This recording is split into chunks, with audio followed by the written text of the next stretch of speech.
안녕하세요. 다정한 남걱정 다락방TV입니다. 오늘도 저의 다락을 찾아주셔서 감사드리고요. 사연 시작해보도록 하겠습니다. 안녕하세요. 저희 와이프는 정말 생활력 하나는 똑 부러지는 그런 사람이에요. 대학을 다닐 때에도 부모님께 부담드리기 싫다고 학자금 대출을 받아서 생활을 했고, 대학교 졸업 이후로 알바를 하면서 취업까지 성공한 누가 봐도 똑 부러지는 사람이고, 최근까지만 해도 직장생활과 퇴근 후 취미생활로 미술이나 운동을 하고 집에서 가사일까지 책임지는 슈퍼우먼이요. 저희는 사회에서 만나서 연애도 몇 년 하고 결혼을 하는데, 둘 다 생활에 여유가 없어서 현대 임대주택에서 거주를 하고 있고 매달 50에서 100만 원 정도씩 적자가 나고 있는 상황입니다. 양가의 도움 없이 결혼을 하기도 했고 아직 제 차량 할부금까지 남은 상황에서 결혼 비용이나 집안의 혼수 비용과 신혼여행 경비 등등 대출을 함께 진행을 하다 보니 매월 생활이 빠듯합니다. 그래서 제가 퇴근 후에 새벽에 세차 부업을 하면서 근근히 견뎌내고 있습니다. 와이프와의 결혼 생활은 제가 상상했던 것 그 이상으로 좋았습니다. 둘이서 연애를 할 때에도 싸운 적이 없는 것은 물론이고, 결혼 후 돈에 쫓겨 예민할 때도 있지만 그때 잠시뿐이고 지나면 다시 금방 괜찮아졌어요. 주말에 함께 간장 계란밥을 먹으며 예능을 보는 것을 좋아하는, 그렇게 소박하고 항상 미안한 사람이 제 와이프입니다. 그런 와이프가 몇 달 전부터 조금씩 변하기 시작했습니다. 처음에는 갑자기 퇴근길에 고기를 사오기도 하고, 며칠씩 신이 나 있다가 갑자기 우울해져 있다가 기분이 들쑥날쑥 하더라고요. 그래서 무슨 좋은 일 있냐고 물어보면 그런 일 없다고 딱 잘라 말을 하더라고요. 처음에 한 달은 그렇게 기복이 심하게 왔다 갔다 하더니 그 다음 달부터는 밤에 잠을 못 자고 손에서 휴대폰을 놓질 못하더라고요. 그래서 바람이라도 난 건가 싶어서 와이프가 자는 틈에 휴대폰을 봤는데 별달리 특별할 건 없었습니다. 그렇게 카톡들을 보고 휴대폰을 내려두려고 하는데 사람이 1,500명이나 있는 카톡방에서 알림이 울렸고, 그 순간 와이프가 눈을 번쩍 떴어요. 제 손에 들려있는 휴대폰을 보고 와이프는 왜 남의 휴대폰을 보냐고 의붓증이냐며 소리쳤지만, 잠기가 어두운 와이프가 카톡 소리 한 번에 깬 게 의아했습니다. 저희 와이프는 조용한데 큰 소리가 나는 게 싫다고 1년 내내 휴대폰을 무음 설정해두는 사람이거든요. 1,500명이나 있는 카톡방이니 바람은 아니겠지만 그 정체가 궁금해서 견딜 수가 없었습니다. 그래서 다음날 와이프에게 이야기를 했어요. 당신 요즘 무슨 일 있는 것 같아. 그래서 어제 당신 휴대폰 보려고 했는데 무슨 일 있어? 어제 내 휴대폰 봤어? 사실 보긴 봤는데 무슨 일이 있는지 모르겠어. 그렇게 말을 하고 한참을 뜨름을 들이던 와이프는 저에게 본인의 휴대폰을 보여줬습니다. 휴대폰으로 보이는 화면은 주식 어플이었어요. 제 주변에 주식을 안 하는 사람이 없을 정도로 많이들 하지만 와이프도 주식을 하는지는 정말 꿈에도 몰랐습니다. 당신 주식해? 얼마 전에 시작했어. 돈이 어디서 나서? 퇴직금 조금 당겨받았어. 그보다 이것 봐. 와이프가 보여준 화면은 와이프가 넣어둔 500만 원 이외의 수익률이 80%가 찍혀 있었어요. 제가 주식을 아무리 모른다곤 하지만 수익이 많이 난 것은 보는 순간 알 수 있었죠. 저도 사람인지라 저에게 아무 말도 없이 혼자 주식을 하는 아내에게 배신감이 들기보다는 눈앞의 수익에 더 눈이 가서 놀라 있었는데, 와이프가 하는 말이 카카오톡에서 정보를 듣고 주식을 사서 이렇게 수익이 난 거라고 했습니다. 가입비를 얼마 내면 정보를 주는데 주식을 사는 시점, 파는 시점까지 다 알려줘서 그냥 넣어두고 기다리면 돈이 생긴다고요. 혹하긴 했지만 저는 담이 크지 않아서 와이프에게 그 돈으로만 하고 더는 하지 말아달라고 했고, 와이프는 이 돈으로 계속 불려나가면 된다고 했습니다. 그렇게 와이프가 주식을 한다는 사실을 알고 몇 달이 지나도 저희의 생활에는 변화가 없었는데 와이프가 날로 안색이 안 좋고 몸이 안 좋아 보이더라고요. 무슨 일이 있냐고 물어봐도 컨디션이 안 좋다는 말만 하고 무슨 일인지 모르는 제가 할 수 있는 건 퇴근길에 몸살약을 사다 주는 것 뿐이었습니다.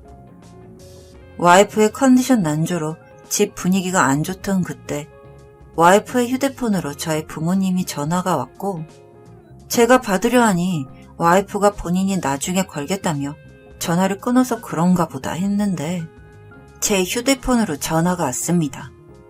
지영이 좀 바꿔라. 지영이 지금 컨디션 안 좋아. 무슨 일 있어? 아니다. 됐다. 그렇게 찝찝하게 끊긴 전화는 며칠 뒤 다시 저에게 전화가 왔어요. 이번에는 저희 형에게 전화가 왔습니다. 형 오랜만이네. 잘 지냈어? 그보다 재수씨는 왜 연락이 안 돼? 연락이 왜 안 돼? 아침에도 나랑 연락했는데. 그보다 너 니네 와이프 주식하는 거 알고 있냐? 응, 좀 하는 것 같더라. 근데 그건 왜? 좋은 정보라고 사람들 모아서 주식 알려주고 했는데 지금 다 적자 나서 난리야. 그게 무슨 말이야? 와이프가 뭘 안다고 추천을 해? 모르겠다. 나도 지금 와이프 몰래 넣었는데 마이너스 60%야. 그날 저녁 와이프에게 자초지종을 물으니 덜덜 떨면서 아무 말도 못하더라고요. 아니 다른 사람들한테 추천은 왜 한 거야? 이거 모르는 거라 다 같이 하면 좋잖아. 당신이 추천해준 거 그거 지금 난리라면서. 오를 거야. 곧 다시 오를 거야. 당신 휴대폰 줘봐. 다시 본 와이프의 휴대폰을 보고 놀란 건 마이너스 70%라고 찍힌 숫자가 아니라 처음 500만 원이었던 돈이 1억이 되어 있고 어플 안에서도 무슨 신용거래가 있는 건지 이상한 표시가 있더라고요. 와이프가 투자를 한 기업은 흔히들 말하는 동전 주식인데 일주당 가격이 1,000원 미만으로 돈이 잘 오르고 잘 내리는데 재수가 없으면 상장 폐지가 될 수도 있는 위험한 거라고 하더군요. 보는 순간 그냥 막막했습니다. 정말 어떻게 해야 할지도 모르겠더라고요.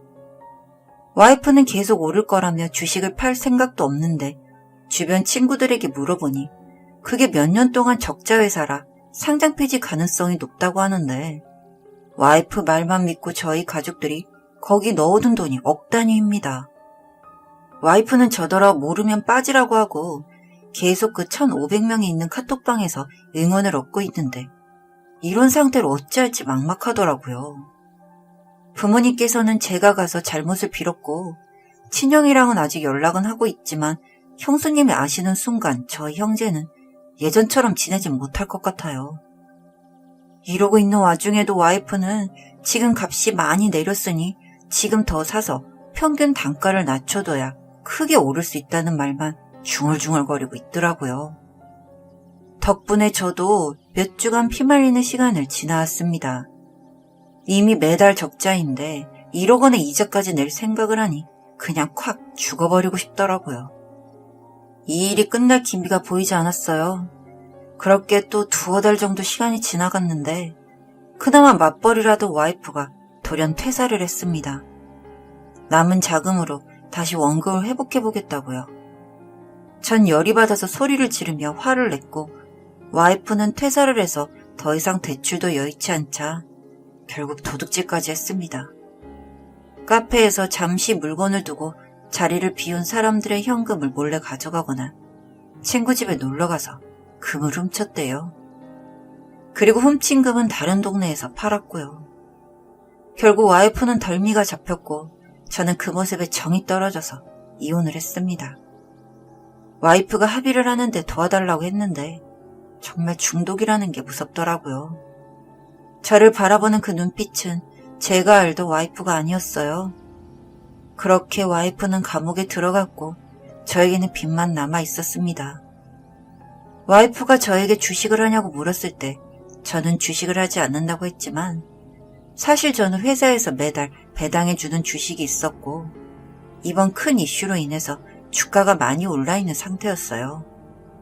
제 노후라고 생각하며 아껴왔던 건데 빚을 도저히 감당할 자신이 없어서 결국 주식을 모두 팔았고 그걸로 돈을 정산하니 얼추 비슷하게 맞아떨어지더라고요. 와이프는 징역을 선고받았습니다. 한두 번이 아니라 반복해서 도둑질을 했기 때문에 그렇기도 하고 합의를 시도하지 않아서 더 그런 것 같아요. 이제는 와이프와 다른 길을 걷겠지만 그래도 와이프가 징역을 다 살고 나온 뒤에는 주식이나 도박 같은 것을 하지 않고 예전처럼 바르게 살았으면 좋겠다는 생각을 합니다. 정말 사람의 삶이 이렇게도 변할 수 있다는 게 놀라울 뿐입니다. 다정한 남걱정 다락방 TV였습니다. 다락방 주인에게 구독과 좋아요, 알림 설정으로 응원해주세요.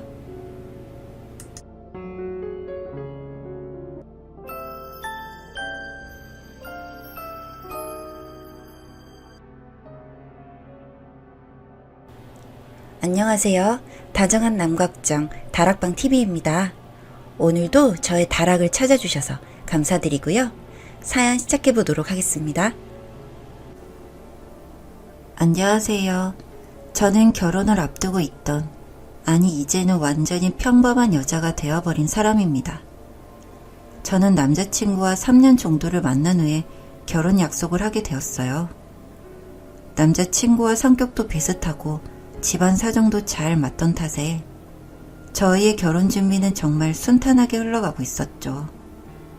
아무래도 3년을 만나면서 저희 집에 많이 오갔기 때문에 이미 사이가 되어 있던 남자친구. 그리고 남자친구는 부모님이 어릴 때 돌아가셔서 저희의 결혼식은 진행이 빨리 되었습니다. 남편과 결혼 준비를 하면서 제 인생의 반쪽이 정말 이런 사람인가. 이 사람을 만나서 앞으로 같이 살 생각에 매일매일이 행복하고 구름 위를 걷는 기분이었죠. 그런데 그렇게 남편과 결혼 준비를 하고 있던 얼마 전이었어요. 저희는 오랜만에 주말을 맞아서 분위기도 낼 겸 교회로 놀러를 갔습니다. 밥을 먹고 카페에서 시간을 보내고 있었죠. 남자친구가 잠시 화장실에 갔다 오겠다고 했어요. 폰을 두고 간 남자친구. 장난기가 발동해서 남자친구 핸드폰을 한번 봤습니다. 그런데 그 순간 남자친구 핸드폰으로 모르는 번호가 전화가 왔고 무심결에 그 전화를 받아버리고 말았습니다. 여보세요? 제 말에 상대방은 아무런 말이 없었어요. 잘못 온 전화인가 싶지만 이상한 느낌에 계속해서 여보세요를 외쳤습니다. 그때서야 수화기 너머로 희미한 사람 목소리가 들렸습니다. 저기요? 죄송한데 아니에요. 그렇게 전화는 금세 끊겼고 정말 희미하고 작은 목소리지만 왠지 여자 목소리 같아서 그런지 알 수 없는 찜찜한 기분이 들었어요. 하지만 잘못 온 전화일 수 있으니 크게 신경을 쓰지 않았죠. 혹시 나라 해도 너무나도 바쁜 결혼 준비, 크게 신경 쓸 그런 상태가 아니었으니까요. 그렇게 시간은 흘렀고 어느덧 저희의 결혼식이 코앞으로 다가왔습니다. 3일 전, 2일 전, 그리고 정말 떨리는 하루 전이 되었어요. 정말 눈코 뜰 새 없이 준비한 결혼식이어서 그런지 지치면서도 뭔가 설레이기도 하고 드디어 남자친구와 하나가 될 수 있다니 굉장히 기분이 좋았습니다. 둘이 함께 있을 수도 있는 두근두근한 신혼여행도 막막 기대가 되었죠. 그렇게 저희는 며칠 뒤 결혼식을 설레는 마음으로 기다리고 있었어요. 그리고 그렇게 결혼식 하루 전날 아침부터 예약된 스케줄이 있었던 탓에 많이 바쁜 그런 하루를 시작하고 있었어요. 샵에 가서 드레스도 맞춰보고 하고 있는데 저에게 뭔가가 도착했다는 말이 왔어요. 퀵으로 뭔가 왔다고 하더라고요. 퀵으로 뭔가를 받으려 한 적이 없었기 때문에 저는 더 놀랐는데 황당했던 건 퀵으로 온 택배는 텅 비어 있었고 그 안에는 종이 한 장이 들어 있었습니다. 어리석은 여자 라고 적힌 종이. 어리석은 여자? 나한테 하는 말인가? 하는 생각과 함께 잘못 보냈을 수도 있지 하는 생각에 크게 신경 쓰려 하지 않았지만 굉장히 기분이 나쁘고 찜찜했습니다. 그리고 제가 계속해서 편지를 신경 쓰고 있을 즈음 모르는 번호로 제게 전화가 왔습니다. 평소 같았으면 무시했을 모르는 번호였지만 뭔가에 이끌리듯 저는 전화를 받았습니다. 여보세요? 제가 전화를 받자마자 웃음을 터뜨리는 상대방. 아, 잘 안녕하신가 봐요. 제가 보낸 서프라이즈는 잘 받으셨어요? 어리석은 여자라고 적힌 쪽지는 바로 지난번에 잘못 전화를 건 줄 알았던 여자가 보낸 것이었어요. 희미하게 들었지만 너무나도 똑같은 목소리. 저를 계속해서 비웃는 여자. 뭔가 모를 소름이 돋았습니다. 누구신데 저한테 이런 장난치시는 거예요? 제 번호는 어떻게 알아내신 거죠? 계속 이런 짓 하시면 경찰에 신고하겠습니다. 제 번호는 어떻게 알아낸 건지 이런 행동을 하는 여자에게 참을 수 없을 정도로 화가 났습니다. 하지만 그 다음에 들리는 여자의 말은 정말이지 충격적이었어요. 신고? 누가 화를 내야 하는데 화를 내고 앉았어요. 진짜 아무것도 모르나 보네. 진짜 어리석고 웃긴 여자야. 불쌍하네 참. 불쌍? 제가 왜 불쌍하고 계속 어리석은 여자가 되어야 하는 건지 화도 나지만 대체 뭘 생각하고 제게 이러는 건가 싶어서 여자에게 계속 따지듯이 물었습니다. 죄송한데 그쪽이 저를 누군가 착각한 것일 수도 있겠지만 혹시나 정말 저에게 연락을 한 것일 수도 있으니 물어볼게요. 제가 왜 어리석고 바보 같은 여자예요? 솔직히 기분이 나빠서요. 이유라도 알죠? 여자에게서 나온 말은 정말이지 제 정신을 앗아가는 말이었습니다. 당신이 결혼할 남자, 저랑 결혼하기로 한 사람이에요. 돈 없다고, 결혼식 못 올리겠다고 계속 그래서 결국 내년으로 결혼식 미루고 살고 있다가 뭐 출장? 출장 간다 하더니만 연락도 잘 안 되고 수상해서 캐보니 당신하고 놀아나고 있더라고요. 솔직히 화나는데 나도 저 남자랑 결혼 안 한 게 다행이죠. 저 남자한테 당한 여자 많아요. 이렇게 당신의 결혼식 날 초치는 게 미안하기도 한데 그래도 내가 너른 마음으로 기회를 주는 거예요. 탈출할 수 있는 기회. 그리고 전 그 여자를 바로 만났고 정말 많은 이야기들과 증거까지 보게 되었습니다. 저와 3년을 사귀면서 이 여자 저 여자 정말 많이도 만나고 다녔고 여기서 끝이 아니라 결혼 약속까지 잡았더군요. 그래놓고 호련히 자취를 감추는 수법으로 이 여자 저 여자와 놀아났던 거였습니다. 정말 이런 놈하고 결혼식을 올리려고 했다니 생각할수록 소름이 돋고 구역질이 나려고 했습니다. 저는 그 여자분에게 어떻게 복수를 하면 좋겠냐 물었더니 그분이 저만 오케이 한다면 이놈에게 당했던 여자들이 다 같이 해주기로 했다고 하는 겁니다. 저는 무조건 오케이 했습니다. 어찌 되었건 이 사람은 절 지옥에서 구해준 거나 마찬가지였으니까요. 그렇게 결혼식 날이 되었고 하객들이 식장에 하나둘씩 들어오기 시작했습니다. 저는 침착하게 드디어 결혼을 하게 되어서 기쁜 신부처럼 행동했어요. 정말 기쁜 신부처럼 활짝 웃으며 친구들과 사진도 찍고 신랑을 정말 사랑하는 신부처럼 행동했죠. 그리고 저희가 결혼식 선서를 하고 손을 잡고 식장을 나오는 순간 저희의 계획을 터뜨렸습니다. 저희는 식전에 미리 신부가 원해서 판파레를 떠뜨릴 사람을 바꾸고 싶다고 선수를 쳐두었죠. 그리고 제가 신랑과 식장의 가운데 왔을 때쯤 신랑 측에서 빠르게 날개랑과 밀가루가 날아오기 시작했습니다. 계획의 시작이었어요. 피해를 입은 여자분들을 빠르게 중앙으로 올라와서 남편에게 후춧가루와 고춧가루를 뿌렸어요. 식장은 그야말로 아수라장이 되었죠. 정말 당황한 표정으로 누구신데 저에게 왜 이러냐고 하는 신랑 표정과 정말 당황한 하객들의 표정, 당황해서 빠르게 식을 수습하려는 사회자까지. 저는 그런 사람들의 표정을 보면서 머리에 티아라를 벗어 던지고 사회자석으로 향했습니다. 그리고 마이크를 잡고 말했죠. 제 결혼식에 찾아주신 내빈 여러분께 오늘과 같은 일을 접하게 해드려 죄송합니다. 이 일은 제가 사전에 몇몇 분들과 상의를 하고 진행한 일입니다. 저는 제 남편 땡땡땡 씨와 3년을 사랑하고 결혼을 하게 되었습니다. 정말 착하고 저밖에 모르는 줄 알았던 땡땡땡 씨에게 하지만 사실 결혼을 약속한 여러 여자들이 있었습니다. 그 중에 한 분은 보이시겠지만 아이도 있는 상태입니다. 임신까지 시켜서 애까지 낳게 하고 다른 여자를 찾아다니는 이 남자. 저는 다행히 아직 혼인신고를 하지 않았습니다. 제가 만약 몰랐다면 이 남자는 또 누구에게 피해를 주고 다녔을까요? 당신, 내가 아무것도 모르는 줄 알았어? 뻔뻔하고 간악하지.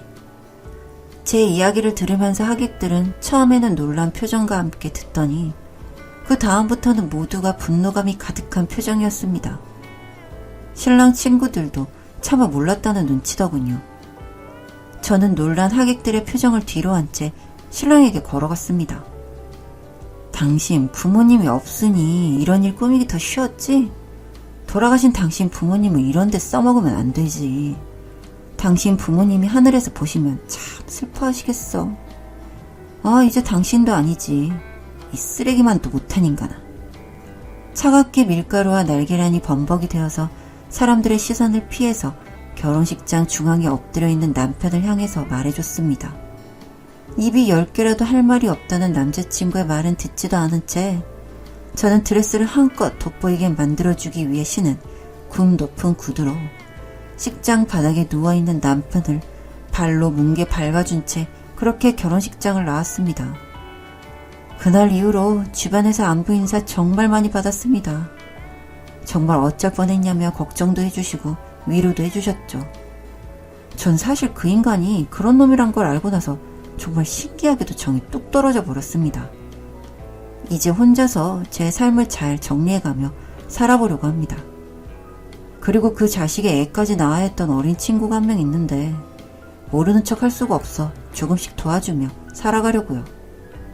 제 인생 가장 화려하고 행복해야 했던 날, 이런 일을 겪은 게 어찌 보면 안타깝기도 한데 그날 그렇게 모두가 보는 앞에서 복수를 할 수 있어서, 그리고 그놈과 얽혀서 고통 속에 살아야 했던 다른 분들의 속이라도 시원하게 해줄 수 있었으니 그것으로 되었다 생각해 봅니다. 제 이야기 들어주셔서 감사합니다. 다정한 남걱정 다락방 TV였습니다. 다락방 주인에게 구독과 좋아요, 알림 설정으로 응원해주세요.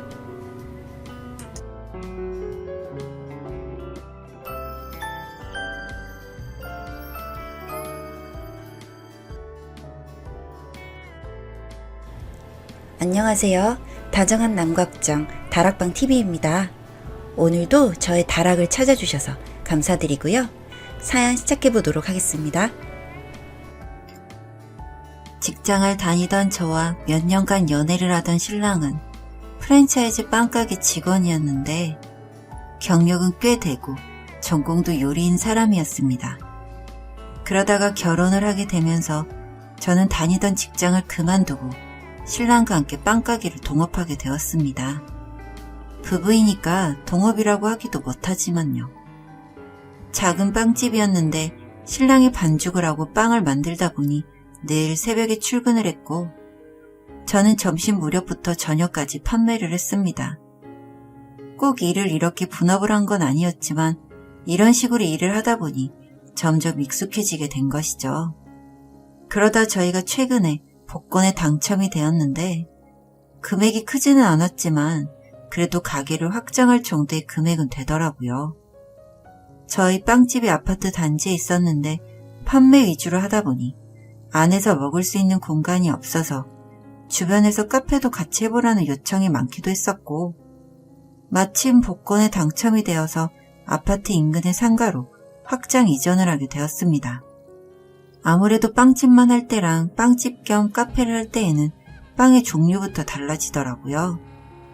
매번 식빵, 롤케이크, 파운드케이크, 피자빵 이런 걸 하다가 카페를 하면서 작게 제과류인 쿠키류나 조각케이크 쪽으로 메뉴를 늘리기도 했습니다.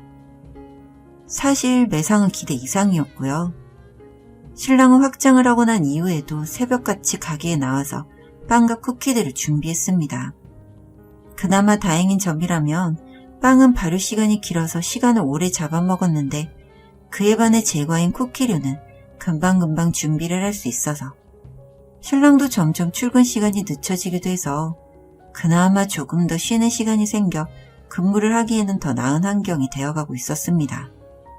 그렇게 2년 정도는 가게 알바생도 없이 운영을 하다 보니 정말 온몸이 안 아픈 곳이 없더라고요. 그래서 아르바이트생을 고용하게 되었습니다. 아르바이트생은 일을 제법 싹싹하게 하는 대학생이었습니다. 학교를 휴학하고 나중에 카페 창업을 하고 싶다고 하며 저희 가게에서 일을 시작했고 그 알바생 덕분인지 장사도 잘 되고 인터넷에서도 제법 입소문을 타게 되어 결국 2호점까지 준비하게 되었어요. 2호점을 준비하면서 제대로 운영을 하기 위해서 제가 본점을, 신랑이 2호점을 맡기로 생각을 하고 본점 주방에서 일을 할 사람도 새로 구했습니다. 신랑이 레시피를 알려주고 제대로 인수인계를 진행한 게 거의 2달 남짓 되었거든요. 특히 새로 일하는 사람이 저희 사촌 남동생이었기 때문에 나중에 일이 잘 되면 3호점은 사촌 남동생에게 줄 생각을 갖고 있었기 때문에 사촌 남동생도 쉬는 날에도 출근을 해서 신랑에게 일하는 법을 배울 정도로 열성적이었습니다. 그렇게 단단히 준비를 마치고 2호점을 오픈했는데 2호점은 특히 포토존을 많이 꾸며둔 상태라 그런지 오픈하고 손님이 끊이질 않았습니다. 2호점까지 오픈을 마치고 나니 정말 정신없이 반년 정도가 지난 것 같아요. 신랑은 여전히 새벽에 출근을 했고 저는 점심 무렵쯤 출근을 해서 집에서 마주치는 시간이 줄어들었지만 신랑의 꿈이 사업이었고 저 또한 여러 해를 거듭하면서 이 업을 제 평생의 직업이고 가게라는 마음으로 운영을 하고 있었습니다. 그러다 신랑이 이상한 점을 한둘 보이기 시작한 것은 2호점의 매출이 줄어들고 있던 시점이었어요. 여보, 혹시 2호점에 무슨 문제 있어? 요즘 매출이 좀 줄어드는 것 같아서. 오픈팔 떨어져서 그런 것 같아. 그거 감안해도 좀 그런 것 같은데. 요즘 손님들은 어때? 손님들 그냥 비슷해. 와서 사진 찍고 가는 사람들 많고. 빵은? 안 남기고 다 드시고 가셔? 여보 빵 맛있잖아. 에이, 그럼 그건 당연한 거지. 너무 신경 쓰지 마. 요즘 휴가철이라 사람들이 다 외곽으로 빠져서 그런가 봐. 그럴 수도 있겠네. 저는 신랑에게 그렇게 이야기를 하고 밤에 잠이 오지 않아서 아무 생각 없이 인스타그램에 저희 가게 2호점을 해시태그로 검색해서 사진들을 보고 있었는데 빵의 모양이나 디자인도 조금씩 바뀌어 있었고 맛의 평가도 어떨 땐 맛있다거나 어떨 땐 맛이 없다거나 평가가 들쑥날쑥 하더라고요. 그래서 한 번은 평일에 일을 잠시 다른 분에게 맡기고 2호점을 방문해 보았습니다. 평소와 같이 카운터를 지키고 있는 알바와 제빵실에서 나오고 있는 신랑이 보였고 저의 방문을 놀라기라도 한 듯이 두 사람은 멈칫하더군요. 말도 없이 어쩐 일이야? 아, 오늘 급하게 은행 볼 일이 있었는데 마침 근처라서 들려봤어. 아, 그래? 밥은? 응, 먹었지. 그렇게 가게에서 커피 한 잔을 마시고 있었는데 빵도 평소처럼 맛있고 커피도 좋더라고요. 그래서 이상하다고 생각을 하고 있었어요.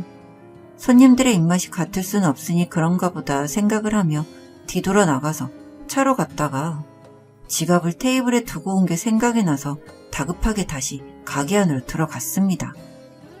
그런데 CCTV 모니터를 보고 있던 신랑과 알바생이 눈에 보이는데 사모님 왜 다시 오셨어요?